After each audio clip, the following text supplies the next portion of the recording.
3학년 여학생 76개 깜빡이야 월드 어서오세요 깜빡이야 월드라는 제목으로 상영회를 열었었고 지금 이 시간에 시작해보도록 하겠습니다. 오늘 모더레이터를 맡게 된 윤지혜라고 합니다. 반갑습니다. 돌아가는 거 소개부터 하고 시작해보면 될 것 같습니다.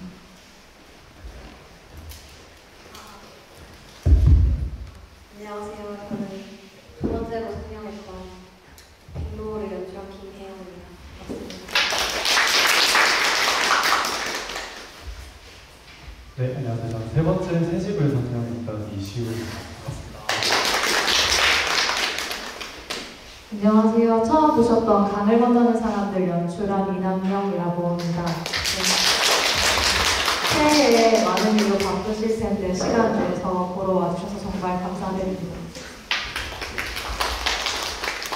네, 부산에서 영화를 그러니까 마음이 맞는 사람들끼리 모여서 영화를 만든다는 것이 정말 쉽지 않은 일인데 네, 안타비아 분들이 굉장히 또 열심히 해주고 계시고 작년 한 해도 굉장히 바쁘게 보내셨잖아요.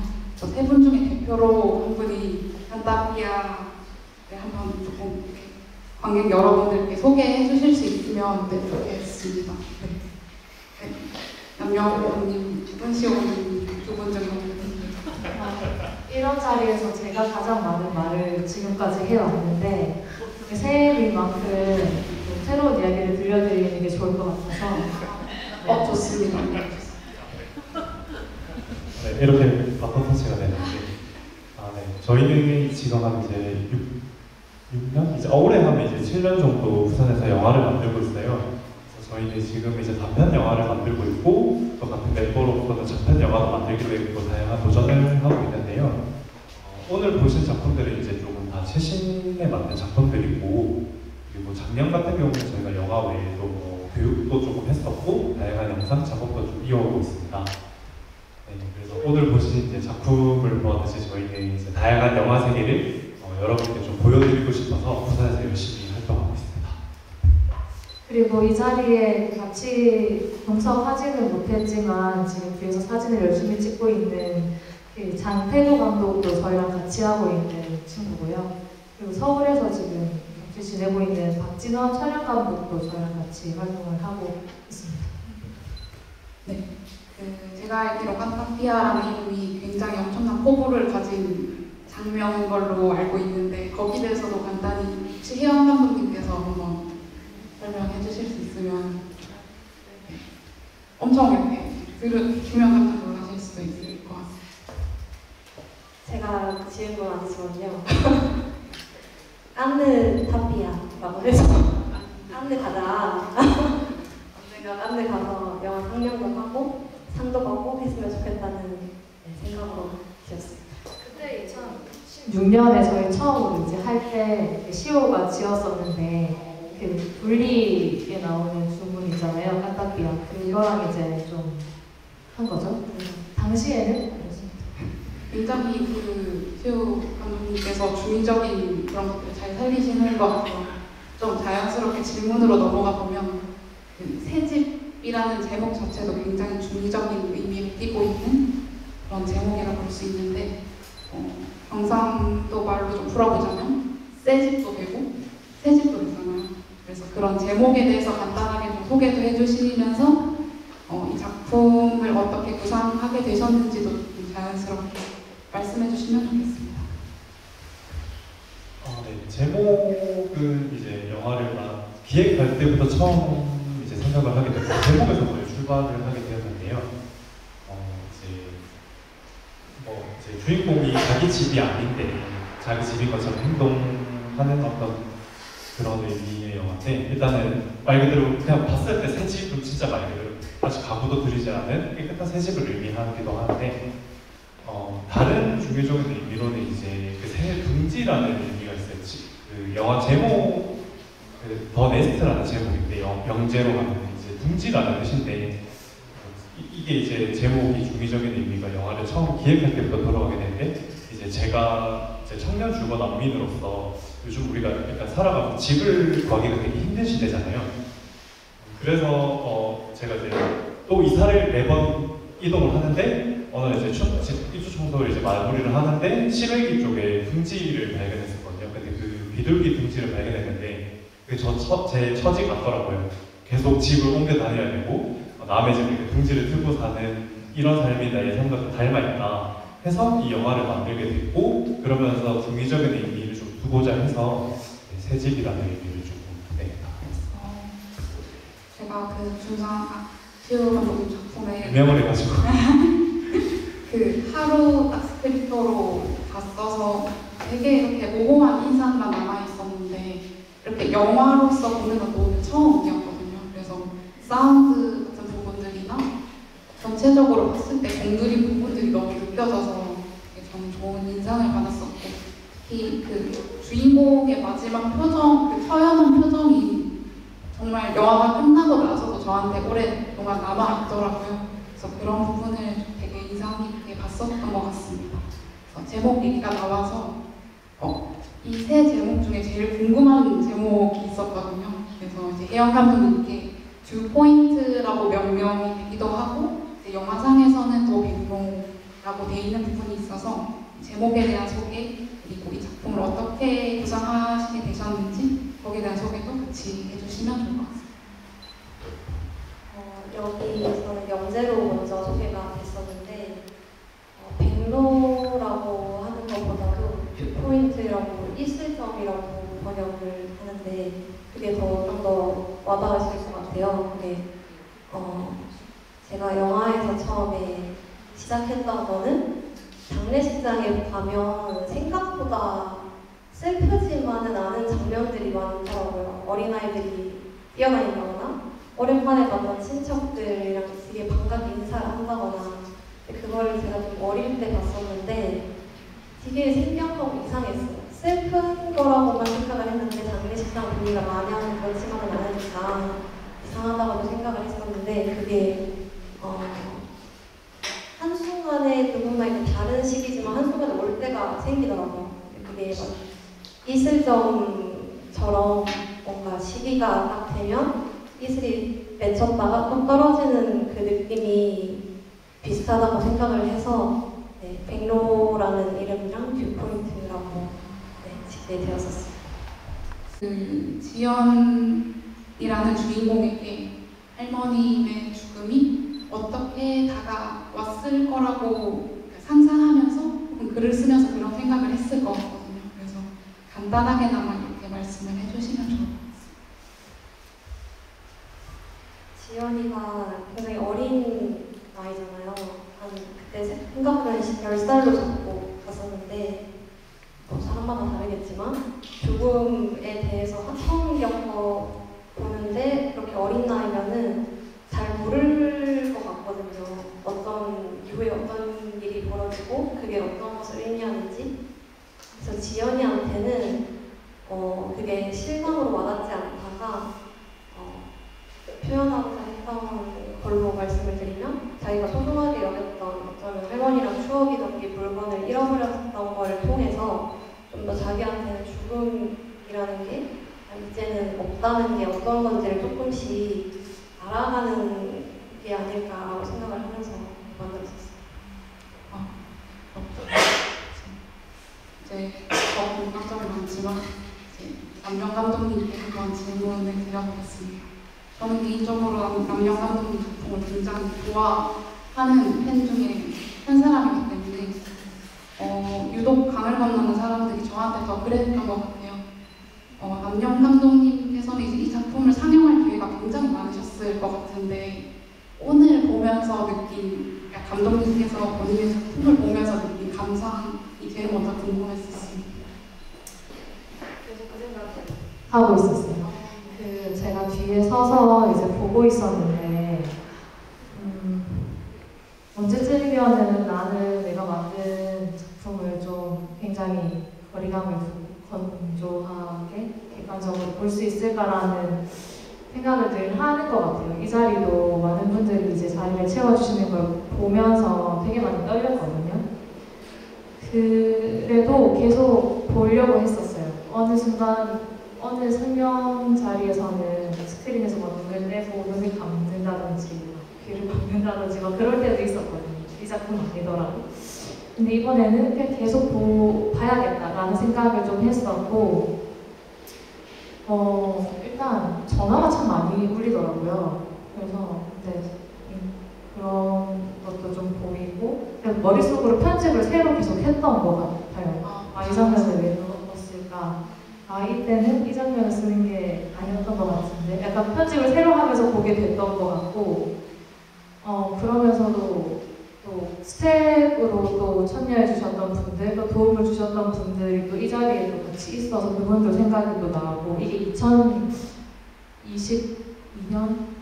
6월에 찍은 거거든요. 근데 그때를 다시 소환하는 느낌이 굉장히 많이 들었었고 그냥 보면서 많이 짧았지만 또 배운 것 같아요. 이거 보면서. 그 말씀해 주시니까 굉장히 그래도 나름의 거리를 두고 보게 됐던 경험을 하셨던 게 아닐까라고 짐작이 되는데요. 여기 계신 세 분도 그렇고 저도 작은 작품들을 만들어봤지만 과연 감독이 자기 영화가 상영되는 걸 온전히 보는 게 가능할까라는 생각을 많이 하는 것 같습니다. 네, 간단하게 세 감독님분들께 질문을 한번 드려봤고요. 이제 관객석에서도 손들어 주시면 질문을 자유롭게 받으면서 이제 감독님들이 대답해 주실 것 같거든요.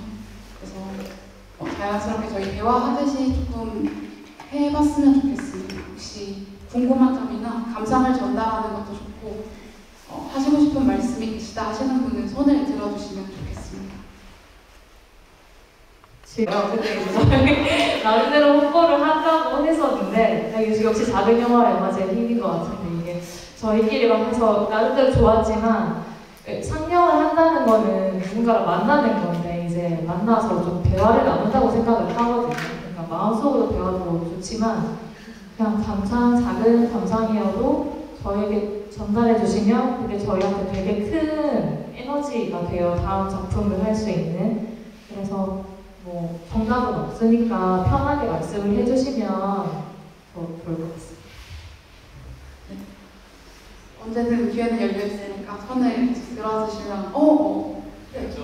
시호 감독님한테 네, 마이크 전달해주시면 좋습니다.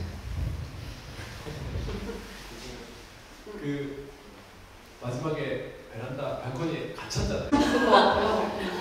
답을 해주신다면 솔직히 말하면 결말이 어떻다라고 저는 생각을 하진 않았던 것 같아요. 근데 여러분들이 거기서부터 이야기를 이어오시면 될 것 같아요. 네, 그렇습니다. 조금 이어받아서 하나 더 궁금한데 그런 생각이 들었거든요. 새 집의 주인공이 지금쯤은 어쨌든 그 영화를 만든 그 즈음이 아니라 지금은 어떻게 지내고 있을까 괜히 안부가 궁금한 거예요. 그래서 이게 더 어려울 수도 있는데 혹시 어떻게 지내고 있을 것 같은지. 네. 너무 신선한 질문이어서 잠시 좀 멈칫. 감독님의 바람일 수도 있을 것 같고요. 네. 이렇게 지냈으면 좋겠다. 사실 저런 경험을 했다고 해서 다시는 저렇게 행동을 안 하진 않을 것 같아요. 저는 또 하겠죠. 왜냐면 살아가면서 저희는 인간의 욕망이 있기 때문에 어떻게 보면 내가 가지고 있는 안락한 공간을 가지고 싶은 욕망을 모두가 가지고 있다고 저는 생각하거든요. 그렇기 때문에 주인공은 또 똑같이 입주 청소를 하고 또 어떤 집에서 그 집이 지금은 발표가 되지만 어떤 집은 정원이 있을 수도 있고 더 뷰가 좋은 집이 있을 수도 있고 그러면서 자기 만족을 하면서 그냥 꼭 이 꿈을 이루지 못했다는 꼭 죽거나 그런 결말이 있을 필요는 없잖아요. 그런 작은 욕망으로 인해서 그냥 대리 만족을 하고 그렇게 그냥 쭉 살아가는 게 저는 더 인간답다고 생각을 해서 굉장히 좀 이렇게 희망에 깊은 해피엔딩을 나름 그리고 계시지 않을까 했는데 그래도 나름 현실적으로 이렇게 말씀을 해주셨고 네, 질문 이쪽에서도 한번 나왔던 것 같아서 바로 이어가서 해보겠습니다. 혹시 마이크를 네, 혜영 감독님. 처음에 할머니가 아기를 깨울 때 그 부모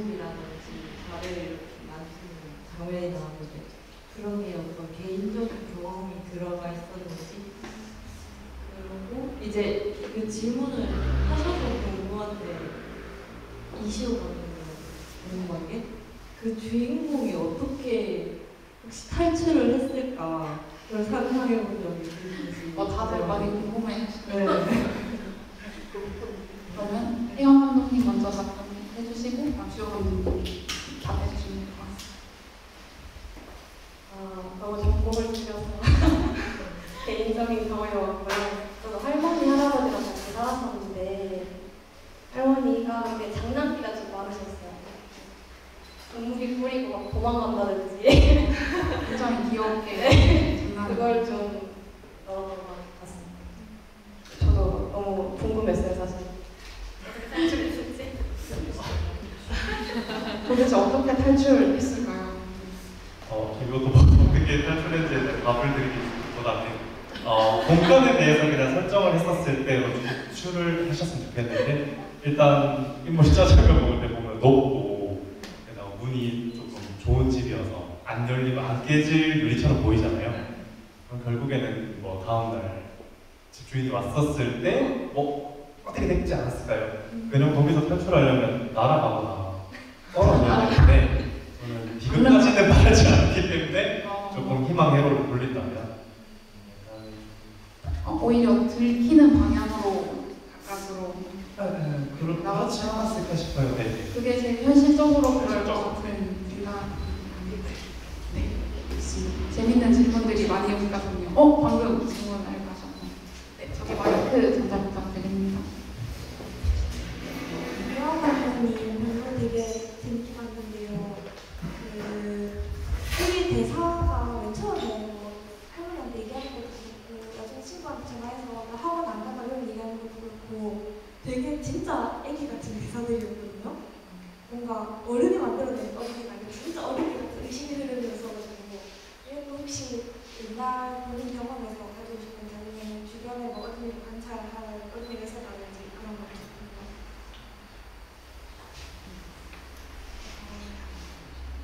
제가 정말 특이하게 배우를 캐스팅할 때 그 많은 사람들 프로필 중에 이 사람이 딱 한 사람씩만 다 마음에 드는 거예요. 여러분이 이렇게 볼 그런 것도 아니고 딱 이 사람이었으면 좋겠다 다 이렇게 뽑았는데 그러기 쉽지 않은 되게 신기한 경험이었어요.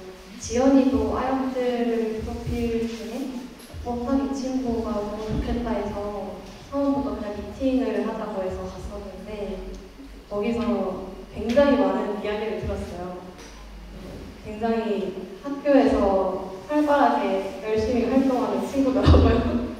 그래서 막 갑자기 저는 이제 영화 얘기를 하고 싶은데 막 자기 본인의 학교 생활 이야기와 집안 이야기와 모든 거를 하는 걸 들으면서 거기서 좀 영감을 많이 받았던 것 같아요. 친구가 실제로 했던 이야기들, 그리고 거기 나오는 실제 이름도 자기 친구 이름이고 그래서 당시에는 찍을 때 원래 제가 썼던 스크립트가 있긴 있었는데 여분 컷으로 그냥 원하는 대로 그냥 자유로 해달라 했는데 이 친구가 너무 연기를 잘하는 친구여서 정말 자유롭게 본인이 원하는 대로 연기를 했던 게 아마 그렇게 자연스럽게 나왔지 않나 싶어요. 그 현장에 제가 바로 옆에서 이 스크립을 하고 있었는데 그 보시는 것보다 더 리얼했거든요, 현장이. 그 되게 살아있는 말을 하잖아요. 너무 웃겨서 저 때문에 NG가 날 뻔했던 그런 기억이 꿈에서 났어요. 정말 너무 천연덕스럽게 대화를 하거나 행동을 해서 저도 되게 궁금한 지점이었습니다. 그렇군요. 실제 그 이름도 똑같이 지현이죠.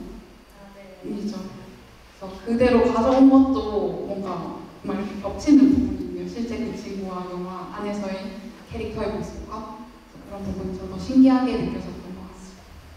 조금만 더 보시면 사실 제가 같이 깐다피아를 하면서 언니 오빠들한테 굉장히 영향을 많이 받고 배우는 게 진짜 많고 그래요. 그게 또 한 가지 좋은 점인 것 같은데 뭔가 태국 오빠 지금 사진 찍어주셨는데 장태호 감독님 영화를 찍으시면 항상 배우 이름을 쓰더라고요. 그래서 왜 그럴까 제가 본 태국 감독님의 영화는 좀 그분의 자연스러운 게 많이 끌어와서 영화 안에 넣는 느낌이 되게 좋았어요. 그래서 저도 이름을 따로 지을까 하다가 이번에는 그걸 한번 해봐야겠다, 배워봐야겠다 싶어서 그냥 이름 있는 그대로랑 그리고 지연이 미팅 때처럼 좀 그렇게 많은 이야기를 나누고 그분들의 말투나 했던 뭐 생활들 거기서 가져온 것들이 좀 그렇게 표현이 잘 된 게 아닌가라는 생각이 들어서 네. 태국 감독님이 갑자기 안 보이시기 시작하는데 저기 계시네요. 굉장히 좋은 영향을 받았다는 말씀을 해주신 것 같습니다. 네. 또 질문 있으시고 감상도 된다고 하셔가지고 새집 아까 설명해 주실 때 새집도 되고 새집도 된다고 하셔가지고 부산 사투리를 하나 배웠어요. 새들이 사는 게 새집이고 뉴 하우스가 새집인 건가요? 네. 제 사투리를 잘 몰라가지고 그냥 부산이라고 생각하고 네, 부산은 듣기 평가가 된다 하더라고요. 그래서 이해 이승 막 이런 거. 그래서 네, 저도 혼자 새집 막 혼자 계산하고 이랬었는데 유가 새로 생각했었고 새가 버드가 새. 버드 새였습니다. 막 세핑 그 느낌. 저랑 되게 새집 영화를 일단은 그 배경이 된 집이 저희 드림하우스여가지고 그 저희 중동에 있는 건물 그래서 감명 깊게 봤고요. 그 주인공이 너무 좀 어떻게 보면은 다들 어떻게 탈출했나요? 이러면서 약간 재밌게 보셨는데 저는 너무 비극적인 거예요. 영어 제목이 더 네스트라고 하셨는데 새도 집이 있는데 이 사람은 없잖아요. 거기다가 이제 답변 주시는 것들을 보면서 굉장히 현실적으로 답변해 주시고 그 사람도 나중에 집 마련을 하지 않았을까요?가 아니라 계속 그렇게 살지 않을까요? 라고 하셔서 이제 시놉시스에도 보면은 청년들의 현주소, 내 집 마련을 꿈꾸는 청년들의 현주소라고 하셔서 저는 되게 비극적으로 보여서 어떻게든 멋있게 탈출해서 어떻게든 돈을 모아서 그런 집을 사는 미래를 약간 머릿속에 그리다가 답변을 듣고 아니구나 조금 슬프게 감상을 했습니다. 그리고 질문 드리고 싶은 거는 강을 건너는 사람들에서 이 자매들은 독립한 상태인가요? 아니면 어머니랑 살고 있는 건가요? 계속 식당을 도와주더라고요. 네, 어머니랑 같이 살고 있어요. 어떤 지점에서 여쭤보시는 건지 물어봐도 되나요? 이게 어머니가 이제 딸의 사회생활에 대해서 굉장히 관심이 많으시고 너네 그 사람들 내가 식사 대접하겠다, 뭐 병문안 가겠다 이런 식으로 관심을 많이 가지셔서 이 어머니한테 딸들의 존재는 어떤 건지 좀 궁금했어요. 딸들이 어떤 존재인가 보신 거랑 이렇게 보신 거대로일 거예요. 엄마가 딸이 잘 되기를 선재가 잘 되기를 바래서 하는 말들의 모양이 그 선재가 가지고 있는 그 틀에 안 맞는 거죠. 그래서 어떻게 넣으려고 해도 제대로 들어가지 않는 과정이 나이가 들어도 그게 좀 계속 있는 것 같아요. 왜냐면 동시에 나이를 계속 들어가고 저는 어쨌든 엄마와 나는 전혀 다른 사람이라고 생각을 하다 보니까 그냥 엄마랑 딸의 관계일 수도 있고 정말 인간 대 인간으로 만났을 때 그런 모양을 맞춰가는 과정이 정말 쉽지 않구나 라는 생각을 뭐 저의 경우에 저도 그런 걸 많이 느꼈어서 그런 관계 설정을 좀 그렇게 가져갔던 것 같습니다. 그랬어요. 네.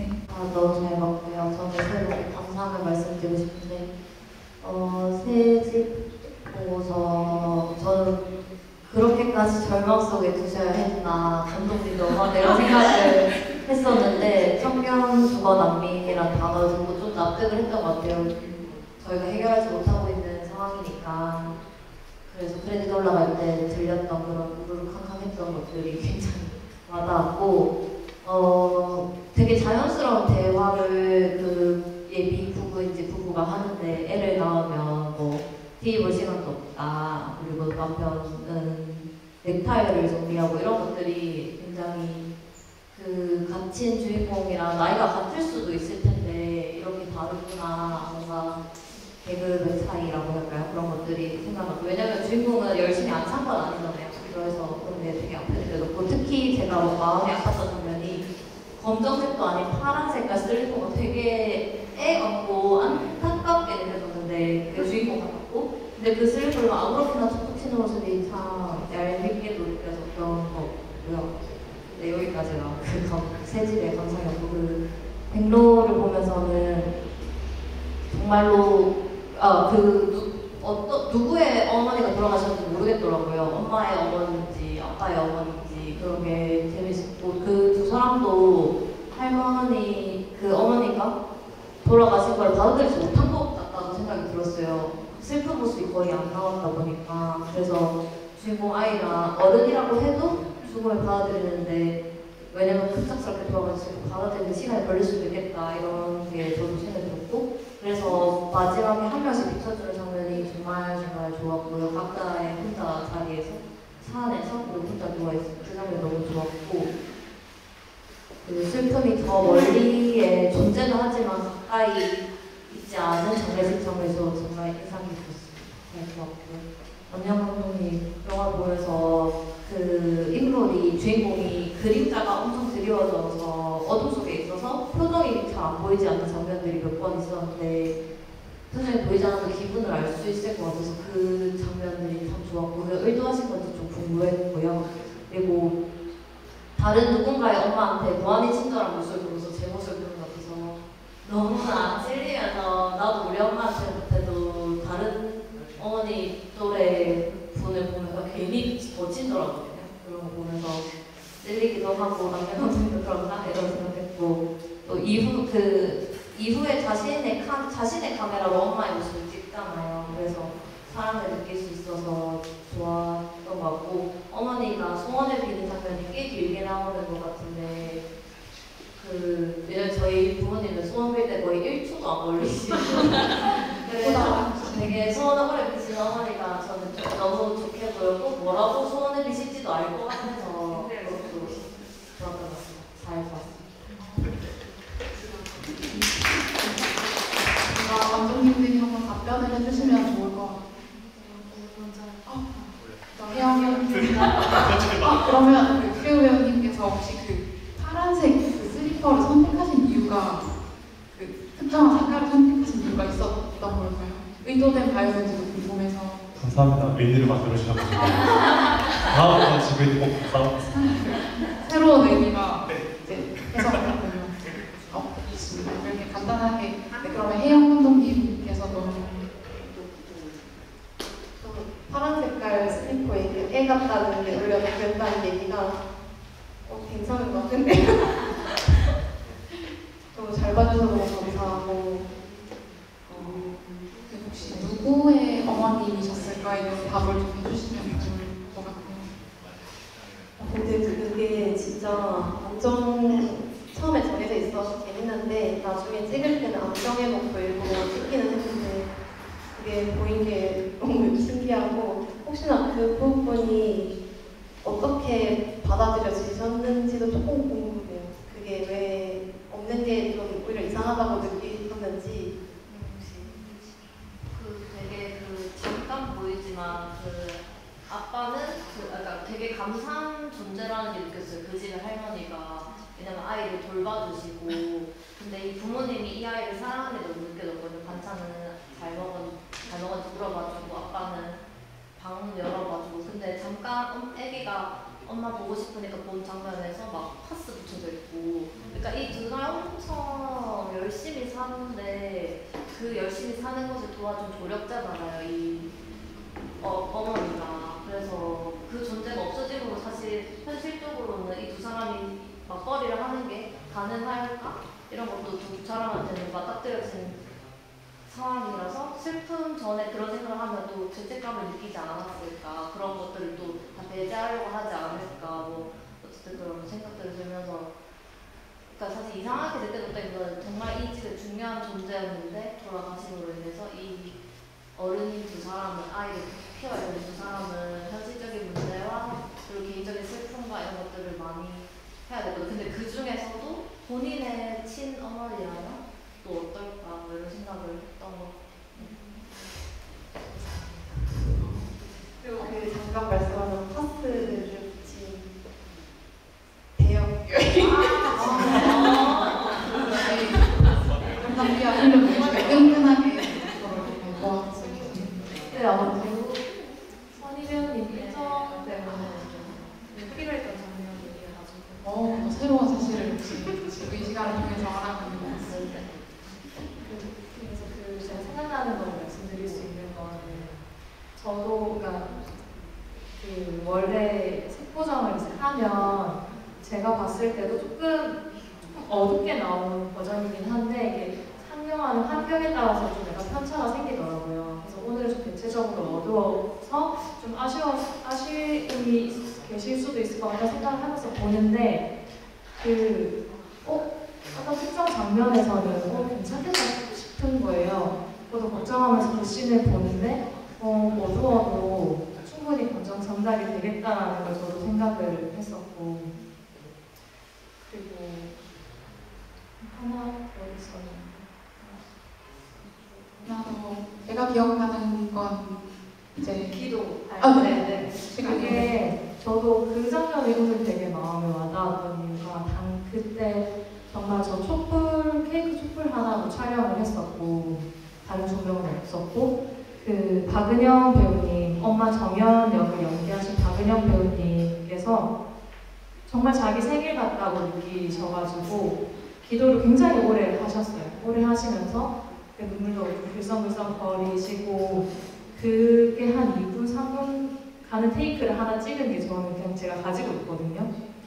그런 기도 내용은 저는 지금까지도 알 수는 없지만 그냥 그 배우님께서 만들어주신 장면이라고 감사하게 생각을 하고 있죠.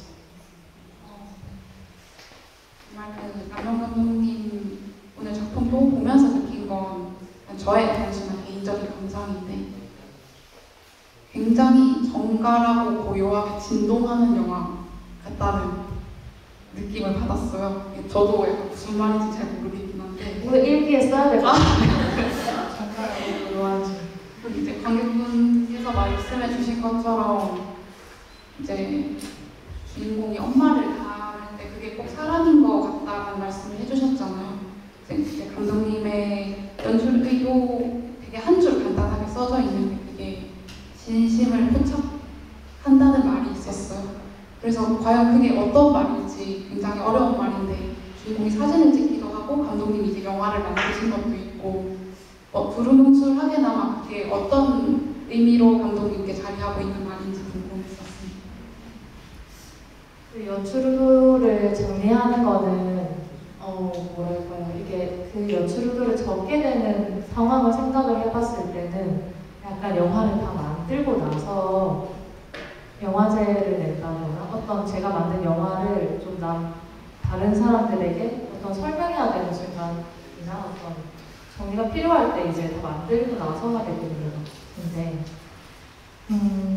그렇게 진심을 포착하는 시간이라고 정리는 했지만 제가 이 영화를 처음 이제 만들면서 프로덕션을 꾸리면서 같이 친구들하고 회의를 할 때 얘기를 했던 것들 중에 기억이 나는 게 약간 제대로 본다라는 거를 담고 싶다라고 얘기를 했었어요. 제대로 볼 수 있는 어떤 자기의 마음도 그렇고 선재의 자기의 마음도 그렇고 자기를 위해주는 주변 사람들의 마음을 제대로 볼 수 있는 시간을 그리고 싶다라는 게 사실 제 욕심이었어요. 그 만들면서 그런 마음을 가지고 계속 했었어요.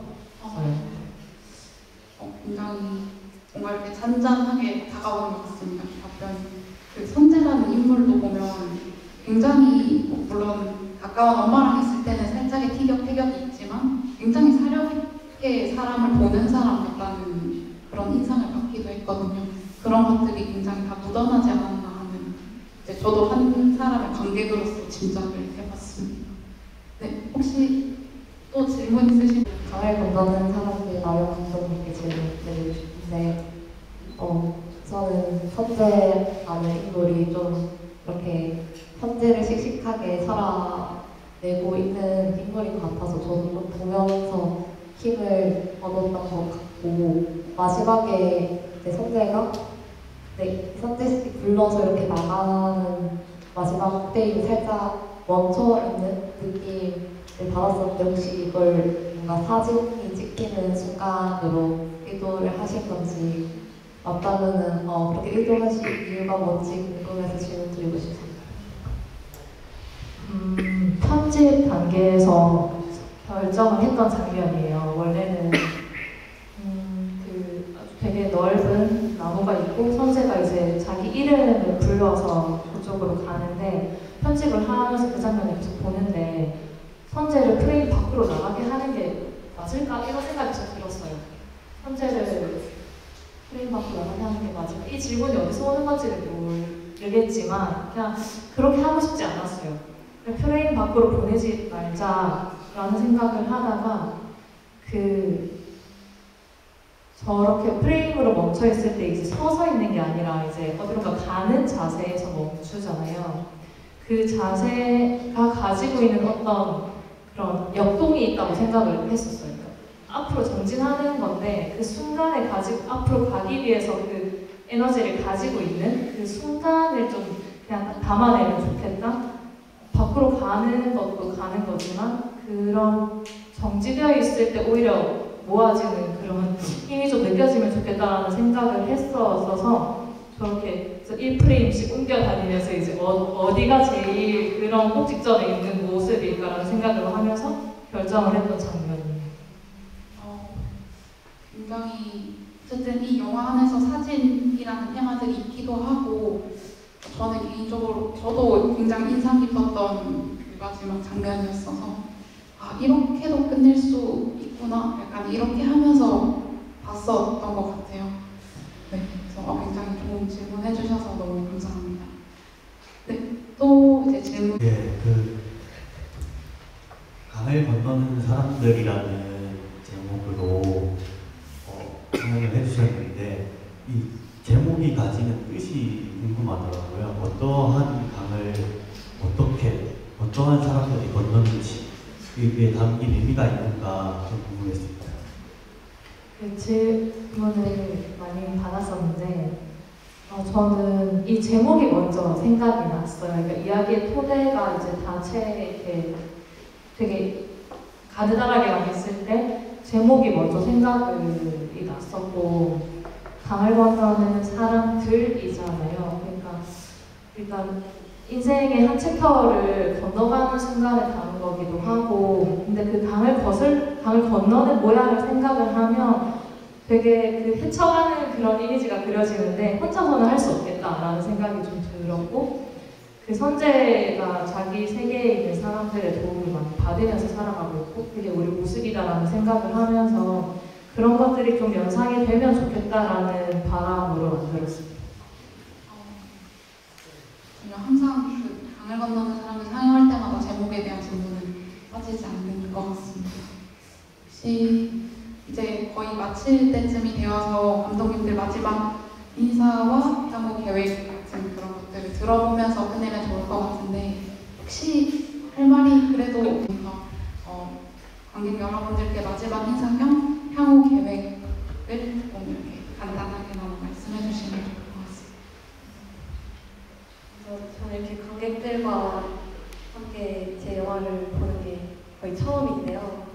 너무 감사드리고 봐주셔서 감사하고 감사한 말씀해 주셔서 봐주셔서 감사하고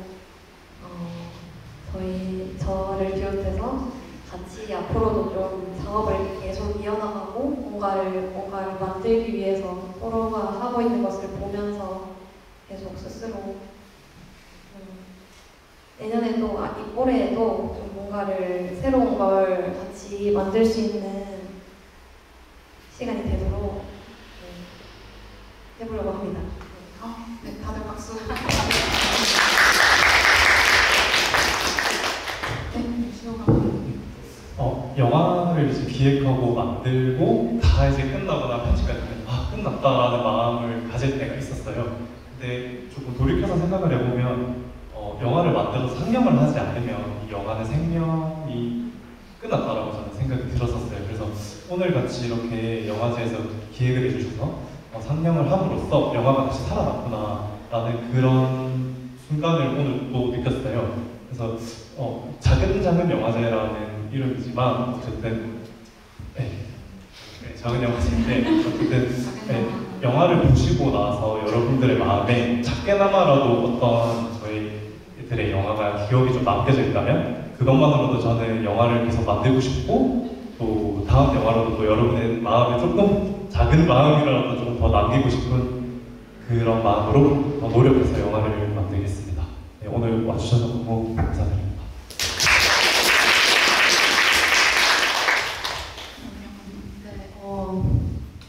정말 감사드립니다. 새해에 보통 그러니까 영화를 이제 몇 년을 하면서 새해 12월, 1월, 2월은 약간 소강 상태에 좀 되는 것 같아요. 그런데 작은 영화 영화제 덕분에 새해의 시작을 좀 힘차게 열 수 있어서 너무 감사드린다는 말씀 드리고 싶고 저희가 제가 2016년에 만든 영화를 17년에 작은 영화 영화제에서 상영을 했었을 때 혼자였는데 이제 같이 카타피아 단체전이라는 무려 그런 타이틀을 달고 이렇게 상영을 하는 게 되게 감사하고 감회가 새로워요. 그래서 저희가 앞으로도 열심히 해야겠다라는 생각을 정말 많이 하게 됐고 그래서 저희가 1월 이제 마지막 주에 동계 수련회를 가거든요. 동계 수련회를 가서 이제 좀 열심히 글 쓰는 기운을 또 모아서 한 해를 잘 보내려고 하고 정말 감사드린다는 말씀밖에 드리겠네요. 오늘 정말 감사드립니다. 다음 큰 이야기로 한번 장편을 쓰려고 해서 다들 이제 큰 이야기를 한번 그때 뭐 기회가 되면 만날 수 있으면 좋겠습니다. 감사합니다. 일본 감독님들과 이제 카타피아 필름의 다음 영화, 다음 행보를 다들 지켜봐 주셨으면 좋겠습니다. 오늘 찾아와 주셔서 감사합니다. 감사합니다.